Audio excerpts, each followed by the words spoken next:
Bilasizmi? Animeda ayrim hollarda yovuzlar yovuz emas. Ularning o'zlarining ideologiyasi bor. Siz dunyoni qanday ko'rishingiz va ular dunyoni qanday ko'rishi bor.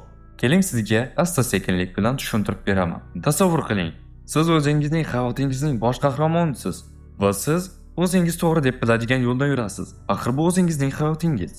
Lekin sizga o'zingiz xohlagan hayotni kechirishga kimdir xalaqit beryapti. Ya'ni sizga diskomfort tug'diryapti. Sizning hayotingizdagi maqsadlaringizga qarama-qarshi chiqyapti va o'zining hayotidagi maqsadlariga yetish uchun sizga qarshilik ko'rsatadi. Bu sizning hayotingizdagi antagonist deb hisoblang. Animeda ham xuddi shunaqa ishlaydi. Sizga bosh qahramon yaxshi, toza, beayb qilib ko'rsatiladi, ammo hech kim ham antagonistning ko'zlaridan dunyoni boshqa tarafdan, boshqa ranglar bilan ko'rishni xohlamaydi va uning ideologiyasi siz uchun qiziq ham bo'lmasligi mumkin. Ammo qarang, bosh qahramon ham o'zining maqsadlari uchun hamma narsaga tayyor.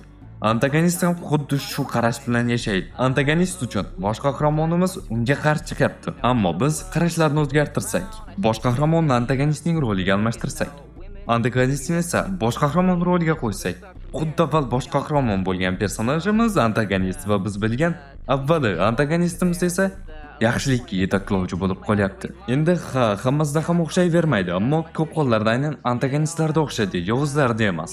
Bilmasangiz, yovuzlar va antagonistlar bu ikkalasi ayrim-ayrim turdagi personajlar ko'proq o'xshaydi, ammo ikkalasi ham umuman boshqa. Buni ham aytib beraman, lekin keyingi videoda. Siz boshqa antagonistlarning ko'zi bilan ularning dunyosiga qaraydigan bo'lsangiz, manzara avvalgidan keskin farq qiladi. Tasavvur qiling, siz boshqalar singari qahramonlarni emas, aksincha, maxluqlarning yonini olasiz. Chunki kino va boshqa joylarda faqat va faqat maxluqlar yutqazishgan.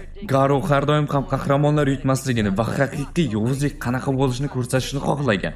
Bu faqatgina qahramonlarga nisbatan nafrat bo'lmagan. Bunga uning yoshligidagi travmalari ham sabab bo'lgan va maxluq iborasi ham tasqara, yoqimsiz bo'lsa o'ldirilishi kerak emasligini isbotlashni xohlagan. Uning motivi xuddi maxluqlar har doim ham yutqazmaydi so'zi bilan ta'riflanadi va butunlay yovuzlik singari. Uning ideologiyasi xuddi qo'ng'izni o'ldirsang qahramonsan, kapalakni o'ldirsang yovuzsan singari eshitiladi. Garo qahramonlar assotsiatsiyasini shunchaki bir to'da masqarabozlar deb hisoblagan. Ko'pchilik bo'lib kuchsiz maxluqlarni izladilar. Lekin bu uning ideologiyasi va bo'layotgan barcha narsa u uchun to'g'ri yo'l. Protagonistlarimizga esa yo'q. Tushunayotgan bo'lsangiz, antagonistlarning ayrimlari yovuz emas, ular shunchaki o'zlarining yo'lda yurishni davom ettiryaptilar. Ammo har doimgidek ularni bosh qahramonlarimiz yengib qo'yishaveradi. Yaqqol misollardan yana bittasi. Obito Uchiha o'zining sevgilisi uchun nimalarga tayyor bo'lgan, nimalar qilgan ko'rayotgan bo'lsangiz va tushunayotgan bo'lsangiz, antagonistlar uchun faqatgina o'zining yo'li to'g'ri, boshqalarniki emas. Ularga baribir kim nima qiladi, kim qanday qiladi. Ularga ularning protagonistlardan ko'proq farqi ular o'ldirishga chap boradi. Ya'ni o'zining ketayotgan yo'lidan hattoki o'ldirish bo'lsa ham rozi bo'lib ketaveradi. Menda yana bittasi bor. Bu Suguru Geto. Ularni syujet liniyasining o'zi.